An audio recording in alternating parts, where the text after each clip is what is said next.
ತಮಿಳುನಾಡಿನಲ್ಲಿ ರಣಾರ್ಭಟವನ್ನು ಸೃಷ್ಟಿಸಿರುವಂತಹ ಫೆಂಗಲ್ ಚಂಡಮಾರುತದ ಪರಿಣಾಮ ರಾಜ್ಯದ ಮೇಲೂ ಕೂಡ ಬೀರ್ತಾ ಇದೆ. ನಿರಂತರವಾಗಿ ಮಳೆ ಆಗ್ತಾ ಇದೆ, ಗಾಳಿ ಇದೆ, ಜೊತೆಗೆ ಕೊರೆಯುವ ಚಳಿ ಕೂಡ ಇದೆ. ಇದರಿಂದ ಜನ ಹೈರಾಣಾಗ್ಬಿಟ್ಟಿದ್ದಾರೆ. ಜನಜೀವನ ಸಂಪೂರ್ಣ ಅಸ್ತವ್ಯಸ್ತವಾಗಿದೆ. ವಾಹನ ಸವಾರರು ಪರದಾಡ್ತಾ ಇದ್ದಾರೆ. ಹಾಗಾದರೆ ಈಗಾಗಲೇ ಹವಾಮಾನ ಇಲಾಖೆ ಕೂಡ ಎಚ್ಚರಿಕೆಯನ್ನು ಕೊಟ್ಟಿದೆ. ಎಲ್ಲೆಲ್ಲಿ ಮಳೆ ಆಗುತ್ತೆ, ಯಾವ್ಯಾವ ಅಲರ್ಟ್ ಕೊಟ್ಟಿದೆ ಅಂತ ಹೇಳಿ ನೋಡ್ತಾ ಹೋಗೋಣ. ಕೊಡಗು ರೆಡ್ ಅಲರ್ಟ್ ಅನ್ನು ಘೋಷಣೆ ಮಾಡಿರುವಂಥದ್ದು. ದಕ್ಷಿಣ ಕನ್ನಡಕ್ಕೆ ಆರೆಂಜ್ ಅಲರ್ಟ್ ಅನ್ನು ಘೋಷಣೆ ಮಾಡಲಾಗಿದೆ. ಉಡುಪಿಯಲ್ಲೂ ಕೂಡ ಆರೆಂಜ್ ಅಲರ್ಟ್, ಶಿವಮೊಗ್ಗದಲ್ಲೂ ಕೂಡ ಆರೆಂಜ್ ಅಲರ್ಟ್ ಇದೆ.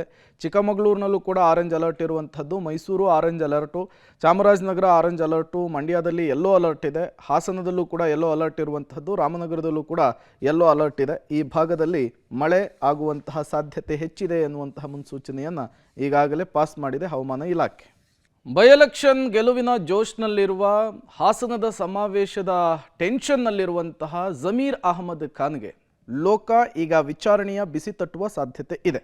ಅಕ್ರಮ ಆಸ್ತಿ ಗಳಿಕೆಯ ಆರೋಪವನ್ನು ಎದುರಿಸ್ತಾ ಇರುವಂತಹ ಸಚಿವ ಜಮೀರ್ ಅಹಮದ್ ಖಾನ್ ಇವತ್ತು ಲೋಕಾಯುಕ್ತ ವಿಚಾರಣೆಗೆ ಹಾಜರಾಗಬೇಕಿದೆ. ಇಡಿ ಅಧಿಕಾರಿಗಳು ದಾಳಿ ನಡೆಸಿದ ಬಳಿಕ ತನಿಖೆಯಲ್ಲಿ ಅಕ್ರಮ ಆಸ್ತಿ ಪತ್ತೆಯಾಗಿತ್ತು.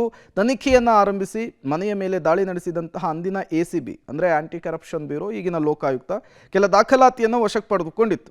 ವಿಚಾರಣೆಗೆ ಹಾಜರಾಗಲು ನೋಟಿಸನ್ನು ಕೊಟ್ಟಿದೆ. ಕಳೆದ 4 ನೋಟಿಸ್ಗಳಿದ್ರೂ ಕೂಡ ವಿಚಾರಣೆಗೆ ಹಾಜರಾಗಿರಲಿಲ್ಲ ಜಮೀರ್ ಅಹಮದ್ ಖಾನ್ ಅವರು. ಇವತ್ತು ವಿಚಾರಣೆಗೆ ಹಾಜರಾಗ್ತಾರಾ ಅನ್ನುವಂತಹ ಕುತೂಹಲ ಇದೆ. ಇವತ್ತು ವಿಚಾರಣೆಗೆ ಹಾಜರಾಗದೆ ಇದ್ದರೆ ಲೋಕಾಯುಕ್ತ ಮತ್ತೊಂದು ನೋಟಿಸ್ ಕೊಡುತ್ತೆ.